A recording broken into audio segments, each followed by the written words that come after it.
అడుగులు తడబడిన వేళలో నీ కృపతో సరిచేసితివే. అడుగులు తడబడిన వేళలో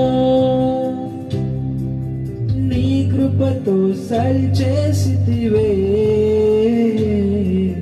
నా అడుగులు స్థిరపరిచి నీ సేవకై నడిచే కృప నాకిచ్చితివే. నా అడుగులు స్థిరపరిచి నీ సేవకై నడిచే కృప నాకిచ్చితివే. ఓ సన్నా, ఓ సన్నా, యూదుల రాజుకే. ఓ సన్నా, ఓ సన్నా, రానున్న రాజుకే.